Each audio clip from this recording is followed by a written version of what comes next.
आज है 16 जनवरी। सुनते हैं आज के प्यारे बाबा के साकार रूप से चले हुए मधुर महावाक्य। बाबा कहते हैं, मीठे बच्चे, तुम जो भी कर्म करते हो उसका फल अवश्य मिलता है। कोई भी कर्म निष्फल नहीं है, फल अवश्य मिलता है। निष्काम सेवा तो केवल एक बाप ही करते हैं, है ना। इसीलिए टाइटल निष्काम सेवाधारी का सिर्फ और सिर्फ एक शिव बाबा को ही मिल सकता है। प्रश्न है, ये क्लास बड़ा वंडरफुल है, कैसे? यहाँ मुख्य मेहनत कौन सी करनी होती है? उत्तर, यही एक क्लास है जिसमें छोटे बच्चे भी बैठे हैं तो बूढ़े भी बैठे हैं। ये क्लास ऐसा वंडरफुल है जो इसमें अहिल्याएं, कुब्जाएं, साधु भी आकर एक दिन यहाँ बैठेंगे। इसी क्लास में बच्चे, बूढ़े, जवान और बाबा कहते एक दिन आएगा जब साधु, अहिल्याएं, कुब्जाएं सब आकर बैठेंगे।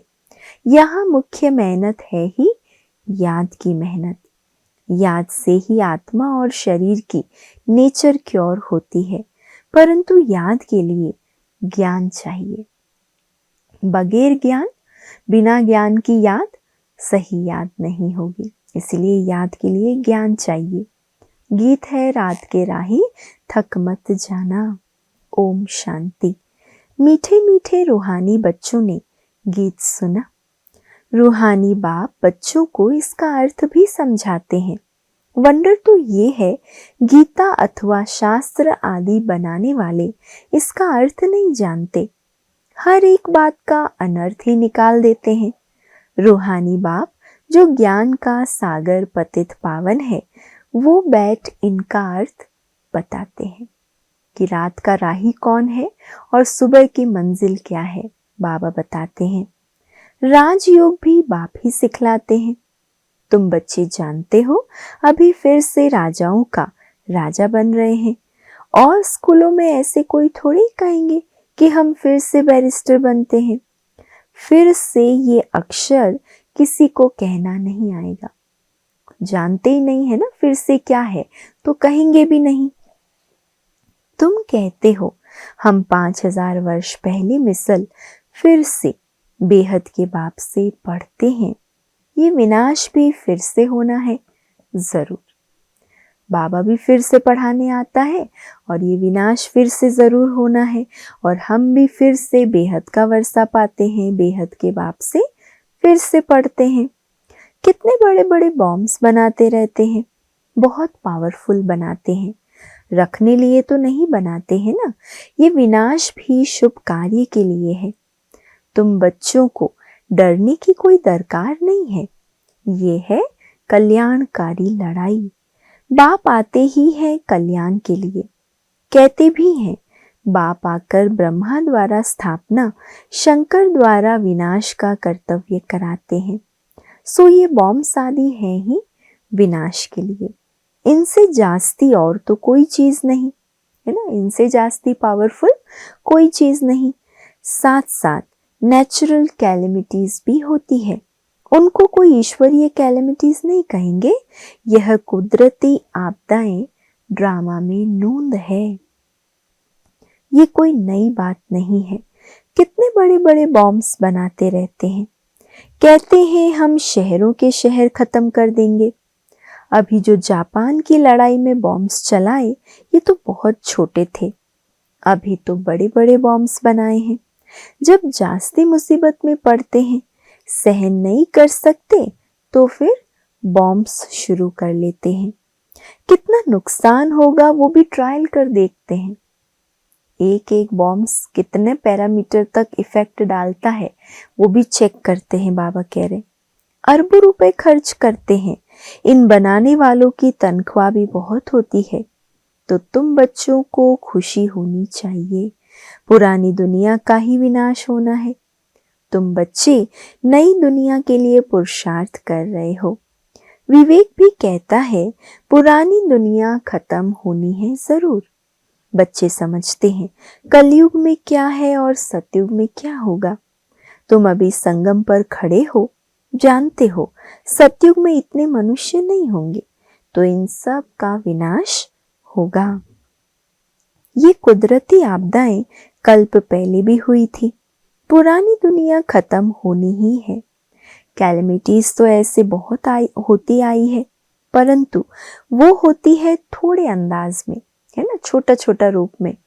अभी तो ये पुरानी दुनिया सारी खत्म होनी है, इसीलिए पांचों तत्व एक साथ वार करेंगे। तुम बच्चों को तो बहुत खुशी होनी चाहिए।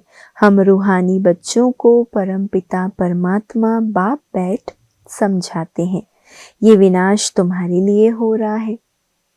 हमारे लिए नई दुनिया आएगी तो हमारे खातिर हो रहा है। ये भी गायन है, रुद्र ज्ञान यज्ञ से विनाश ज्वाला प्रज्वलित हुई।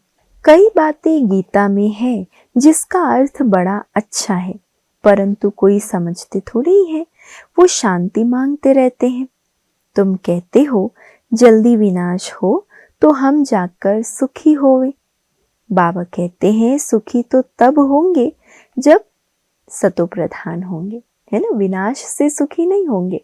सतो प्रधान आत्मा ही सुख पा सकती है। बाबा अनेक प्रकार की पॉइंट्स देते हैं, फिर कोई की बुद्धि में अच्छी रीति बैठती है, कोई की बुद्धि में कम। बुढ़ियाएं समझती है शिव बाबा को याद करना है, बस उनके लिए समझाया जाता है अपने को आत्मा समझ बाप को याद करो। फिर भी वर्षा तो पा लेती है, साथ में रहती है। प्रदर्शनी में सब आएंगे, अजामिल जैसी पाप आत्माएं, गणिकाओं आदि सबका उद्धार होना है।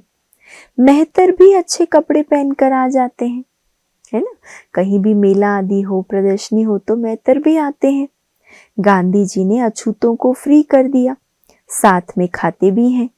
बाप तो और भी मना नहीं करते, समझते हैं इनका भी उद्धार करना ही है ना, तो बाबा कभी मना नहीं करते। काम से कोई कनेक्शन नहीं है इस बात में। ज्ञान में दुनियावी काम का कोई कनेक्शन नहीं, कोई कुछ भी काम कर रहा है, लेकिन बाबा के लिए तो हर एक आत्मा है, उनका बच्चा है, तो बाबा को उनका भी उद्धार करना है। इसमें सारा मदार है बाप के साथ बुद्धि योग लगाने का। बाप को याद करना है। आत्मा कहती है मैं अछूत हूँ। अब हम समझते हैं हम सतो प्रधान देवी देवता थे, फिर पुनर्जन्म लेते लेते अंत में आकर पतित बने हैं।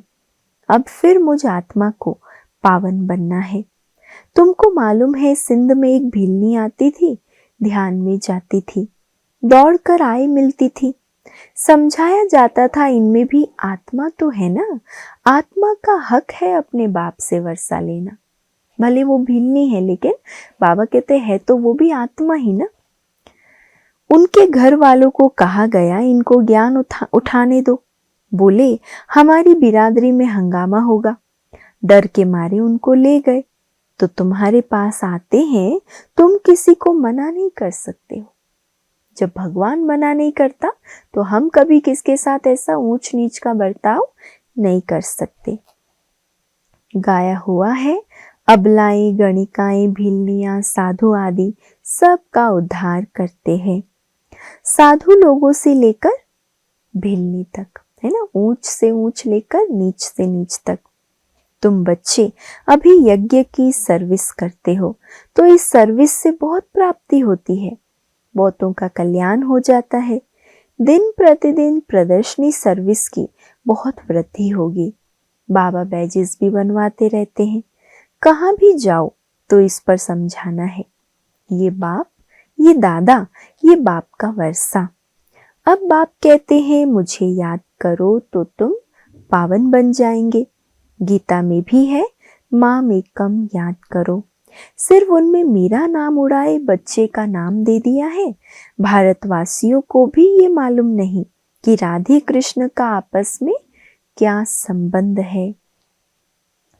उनकी शादी आदि की हिस्ट्री कुछ भी नहीं बताते। दोनों अलग अलग राजधानी के हैं। ये बातें बाप बैठ समझाते हैं। ये अगर समझ जाएं और कह दे कि शिव भगवान वाच, तो सब उनको भगा दे। फिर उस साधु सन्यासी को कोई नहीं पूछेगा ना।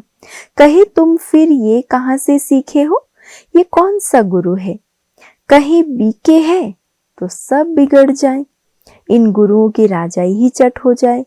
ऐसे बहुत आते हैं, लिख कर भी देते हैं और फिर गुम हो जाते हैं।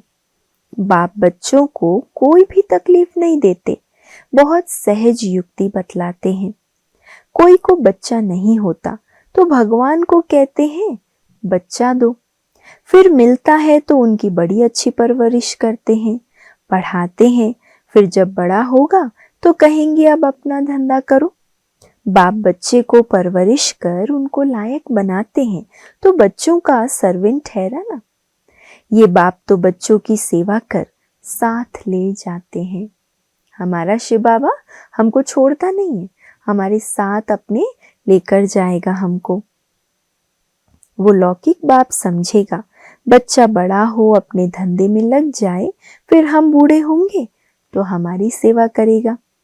ये बाप तो सेवा नहीं मांगते, क्योंकि शिव बाबा तो कभी बूढ़ा होता नहीं, ये है ही निष्काम।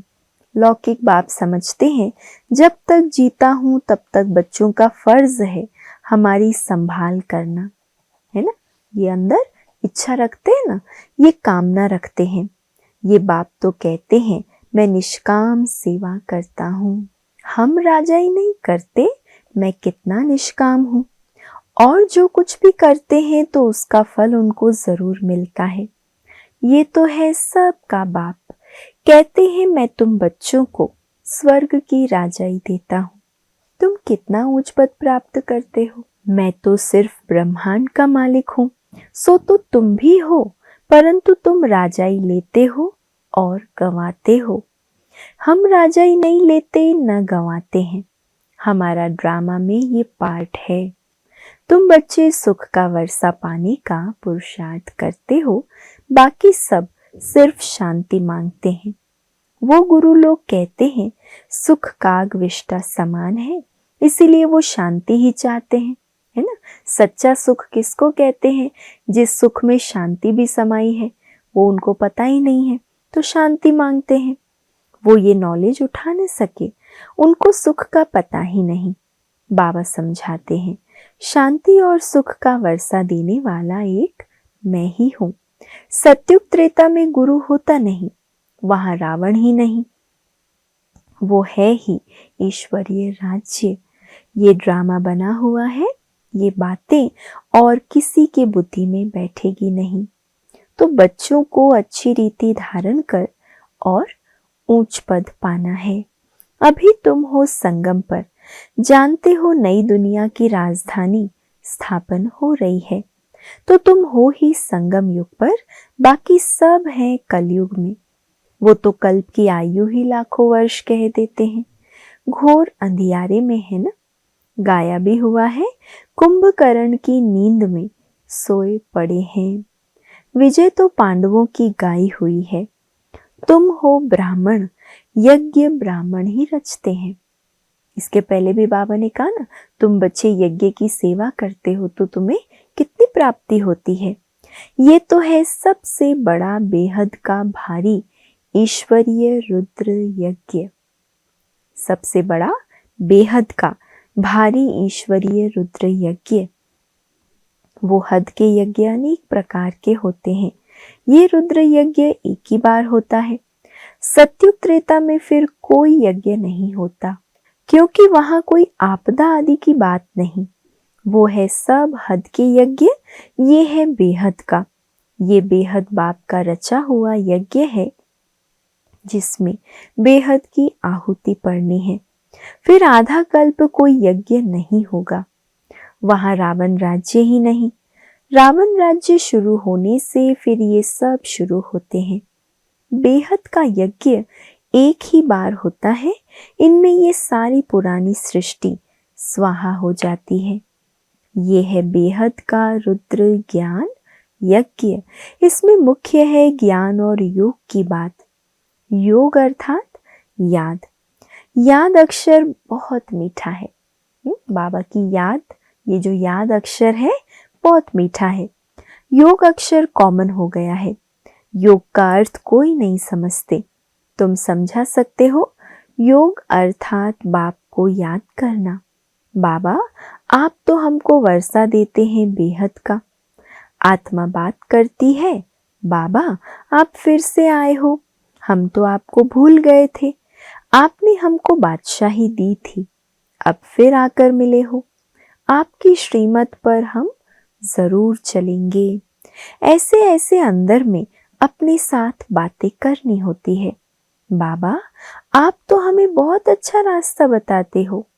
हम कल्प कल्प भूल जाते हैं, अभी बाप फिर अभूल बनाते हैं, इसीलिए अब बाप को ही याद करना है। याद से ही वर्षा मिलेगा। मैं जब सम्मुख आता हूँ तब तुमको समझाता हूँ। तब तक गाते रहते हैं, तुम दुख हरता सुख करता हो। महिमा गाते हैं परंतु न आत्मा को और न परमात्मा को जानते हैं। अभी तुम समझते हो इतनी छोटी बिंदी में अविनाशी पाठ नूंदा हुआ है। ये भी बाप समझाते हैं। उनको कहा जाता है परमपिता परमात्मा अर्थात परमात्मा। बाकी कोई बड़ा हजारों सूर्य मिसल नहीं हूँ। हम तो टीचर मिसल पढ़ाते रहते हैं। बच्चों के सम्मुख बैठकर बच्चों से स्नेह भरी रू रिहान करके बाबा पढ़ाते, ना कि बाबा का रूप हजारों सूर्य से तेजोमय है। कितने ढेर बच्चे हैं, ये क्लास तो देखो कितना वंडरफुल है। कौन कौन इसमें पढ़ते हैं? अबलाएं, कुब्जाएं, साधु आदि भी एक दिन आकर पढ़ेंगे, बैठेंगे। बुढ़ियाएं, छोटे बच्चे आदि सब बैठे हैं। ऐसा स्कूल कभी देखा? देखा कभी? बाबा पूछ रहे। यहाँ है याद की मेहनत। ये याद ही टाइम लेती है। बुद्धि याद में टिक जाए, ये बहुत बाबा कहते महीन मेहनत है। याद का पुरुषार्थ करना ये भी ज्ञान है ना। याद के लिए भी ज्ञान है, चक्र समझाने के लिए भी ज्ञान है। नेचुरल, सच्चा सच्चा नेचर क्योर इसको कहा जाता है। तुम्हारी आत्मा बिल्कुल प्योर हो जाती है, वो होती है शरीर की क्योर। ये है आत्मा की क्योर। नेचर क्योर हॉस्पिटल में जाते हैं तो शरीर का क्योर हो जाता है, अंदर से क्लीन हो जाता है। और यहाँ है आत्मा की क्योर। आत्मा में ही खाद पड़ती है, सच्चे सोने का सच्चा जेवर होता है। अभी यहाँ बच्चे जानते हैं शिव बाबा सम्मुख आया हुआ है। बच्चों को बाप को जरूर याद करना है। हमको अब वापस जाना है, इस पार से उस पार जाना है। कहाँ जाना है? दुख धाम से सुख धाम, कलयुग से सतयुग जाना है। बच्चों को, बाप को, वर्षे को और घर को भी याद करना है। वो है स्वीट साइलेंस होम। दुख होता है अशांति से और सुख होता है शांति से। सतयुग में सुख शांति संपत्ति सब कुछ है, वहां लड़ाई झगड़े की बात ही नहीं है। बच्चों को यही फुरना होना चाहिए, हमको सतो प्रधान सच्चा सोना बनना है, तभी ऊंच पद पाएंगे। ये रूहानी भोजन मिलता है, उसको फिर उगाड़ना चाहिए। अंदर अंदर मनन चिंतन करना है, उगाड़ना है, जैसे गौ करती है। आज कौन कौन सी मुख्य पॉइंट सुनी, ये भी समझाया। यात्राएं दो होती है, रूहानी और जिस्मानी। ये रूहानी यात्रा ही काम आएगी। भगवानो आज मन मना भाव। अच्छा, मीठे मीठे सिके लधे बच्चों प्रति माता पिता बाप दादा का याद प्यार और गुड मॉर्निंग। रूहानी बाप की रूहानी बच्चों को नमस्ते, और हम सब रूहानी बच्चों की रूहानी माता पिता बाप दादा को याद प्यार, गुड मॉर्निंग और नमस्ते। शुक्रिया बाबा, शुक्रिया। धारणा के लिए आज का मुख्य सार। पहला, ये विनाश भी शुभ कार्य के लिए है, इसीलिए डरना नहीं है। कल्याणकारी बाप सदा कल्याण का ही कार्य कराते हैं, इसी स्मृति से सदा खुशी में रहना है ना। बाबा कभी किसी का कल्याण नहीं होने देंगे, वो अकल्याण को भी कल्याण में बदलने वाला है। दूसरा है सदा एक ही फुरना रखना है कि सतो प्रधान सच्चा सोना बन ऊंच पद पाना है। जो रूहानी भोजन मिलता है उसे उगारना है। आज का वरदान है, स्वयं को जिम्मेवार समझकर हर कर्म यथार्थ विधि से करने वाले संपूर्ण सिद्धि स्वरूप भव। स्वयं को जिम्मेवार समझकर हर कर्म यथार्थ विधि से करने वाले संपूर्ण सिद्धि स्वरूप भव। इस समय आप संगम युगी श्रेष्ठ आत्माओं का हर श्रेष्ठ कर्म सारे कल्प के लिए विधान बन रहा है, तो स्वयं को विधान के रचयिता समझकर हर कर्म करो। अपने आप को क्या समझना है? मैं विधान बनाने वाला, विधान का रचयिता हूँ, श्रेष्ठ कर्म का विधान बनाने वाला। इससे अलबेलापन स्वतः समाप्त हो जाएगा। संगम युग पर हम विधान के रचयिता, जिम्मेवार आत्मा हैं। इस निश्चय से हर कर्म करो तो यथार्थ विधि से किए हुए कर्म की संपूर्ण सिद्धि अवश्य प्राप्त होगी। संगम युग पर हम विधान के रचयिता, जिम्मेवार आत्मा हैं। स्लोगन, सर्वशक्तिमान बाप साथ हो तो माया पेपर टाइगर बन जाएगी। सर्वशक्तिमान बाप साथ हो तो माया पेपर टाइगर बन जाएगी। अव्यक्त इशारे, सदा जीवन मुक्त रहने का सहज साधन है मैं और मेरा बाबा, क्योंकि मेरे का ही बंधन है। मेरा बाबा हो गया तो सब मेरा खत्म। जब एक मेरा में सब मेरा समाप्त हो गया तो बंधन मुक्त हो गए। तो यही याद रखना, हम ब्राह्मण जीवन मुक्त आत्मा है। कोई भी मेरे का मुझे बंधन नहीं है। स्वमान है आज का मैं ब्रह्मा बाप समान, सर्व बंधनों से मुक्त जीवन मुक्त आत्मा हूँ। योगाभ्यास करेंगे मैं आत्मा बाबा के साथ सर्व संबंधों का अनुभव करते हुए हद के मैं और मेरेपन से मुक्त सदा जीवन मुक्त स्थिति का अनुभव कर रही हूँ। धारणा आज की, हद के मैं और मेरेपन के बंधनों से मुक्त आत्मा हूँ, इसका अभ्यास करना है। क्या क्या बंधन बंधे हैं हद के, सूक्ष्म में वो भी चेक करना है और कैसे मुक्त होना है वो धारणा करनी है। अच्छा, ओम शांति।